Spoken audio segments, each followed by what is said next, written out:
People are afraid of their own power because it comes with a great deal of accountability and responsibility. So if I really step into my power, that means I can't live in the place of being the victim anymore. To fall asleep, you must pretend to be asleep first. And that's pretty much how everything works. If you want to be confident, you start walking like you already are. If you want to be successful, you simply start thinking and acting like you have already made it. Because the gap of who you are and who you're wanting to become isn't crossed by waiting for permission. It's crossed by acting like the person you want to become. Before your bank account changes, before people notice, or before you really even believe in it yourself. Your future self is not waiting for you to arrive. They're waiting for you to start pretending, until pretending becomes being, and then eventually you'll just forget you were pretending at all. Suffering is a test. That's all it is. Suffering is the true test of life. In times of suffering, what we do is we forget how hard we really are. You have to believe in one thing, and that is yourself. But you've got to go inside yourself to find it. But if you're not looking for it, you won't find it. It's a reminder of who you truly are at the core of yourself. And if you don't know that, you will live the rest of your life searching, always asking the question, why? The work you do when no one's around isn't just about improving your performance. It's about redefining who you are. Every rep, every choice, every hard decision in private builds something deeper than results. It builds trust with yourself. Trust that when the pressure's on, you won't fold. Trust that when everyone's watching, you won't be pretending.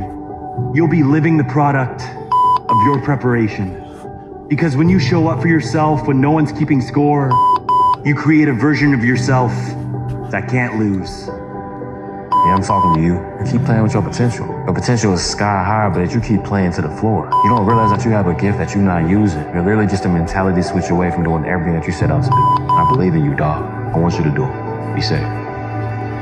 You control your story, nobody else. Even if you've given away your pen and someone else has written some things, or maybe you don't even like what you've written in the past, you control this one here. What will you do with it?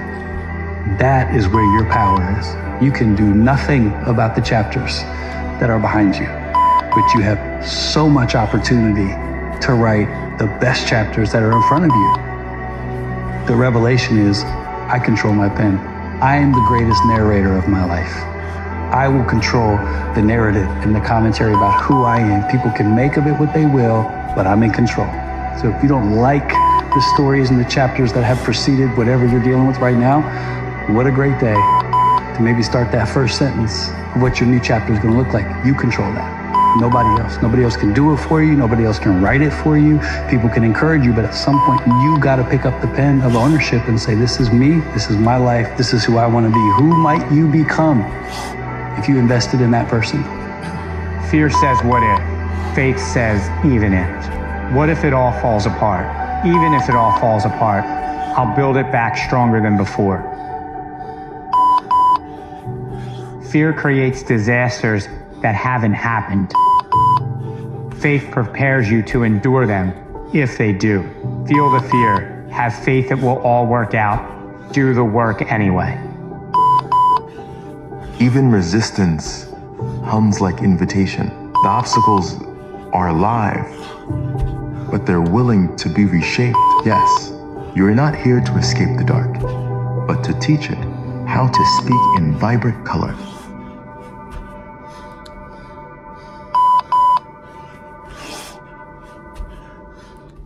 Let the sand in the glass represent your light. Let the sand in the bottom of the glass represent the past. The sand in the top of the glass will represent the future.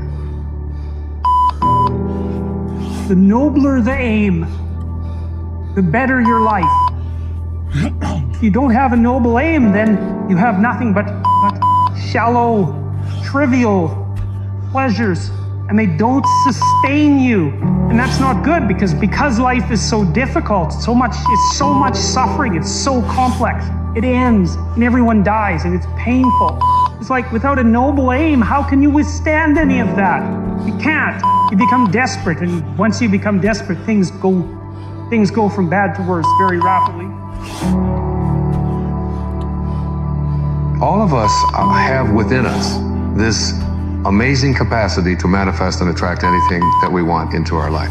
So how we call it, what words that we use, we have to be able to say, you get what you want, and what is missing is that you say, I will attract into my life what I am, not what I want. And I am capable of attracting all things that the source is capable of attracting. The sand in the bottom of the glass represents the past. Everything that has happened right up to this moment in your life has been absolutely essential to make you the person you are, to prepare you to do whatever it is you're going to do. I'm of the opinion that we never really know what we're preparing ourselves for. But if we're using the right ideas, we can be absolutely certain it's something great. We're not taught to love ourselves. We're not taught to look out for ourselves. We're not taught to take care of ourselves, to become sensitive to our wants, to our needs, our desires. So make a conscious effort. Make you number one priority. Your peace of mind. Your health is more important than your family and any and everybody. Because if you don't have peace of mind, if you don't have your health, you can't serve anybody. Don't neglect yourself. Your life, guys, is not about making money. It's not about having the titles. Your life is about a moment to come. It's inevitable. We cannot stop it from coming. Right now, we have the most valuable asset on earth on our side, time, but it's running out. And right now, you guys are sitting there. And to make that first step towards greatness is the hardest step. But there is one thing harder than that, my friends. It's later in life. As you look back on your life, the windows of opportunity has closed. Your ability is no longer present. And you think back that you could have been great. The knowledge that you have emerged wiser and stronger from setbacks means that you are, ever after, secure in your ability to survive. You will never truly know yourself or the strength of your relationships until both have been tested by adversity. Such knowledge is a true gift, and for all that it is painfully won, and it has been worth more than any qualification I ever earned. But personal happiness lies in knowing that life is not a checklist of acquisition or achievement. Your qualifications, your CV, are not your life. Life is difficult and complicated and beyond anyone's total control. And the humility to know that will enable you to survive its vicissitudes. And we can thrive under the difficult conditions that make up our lives, and we can resist the malevolence that entices us. That's within our power, and we don't know the limits to that. And we also know that it's better to, we all know this, it is better to live courageously than cowardly. Know that it's better to live truthfully than in deceit. And you can tell that too, because that's also what you tell people that you love. And we know that you should pick up your damn responsibility and move forward. The top of the glass represents the future. There's absolutely no way that any of us can tell how much sand there is in the top of our glass.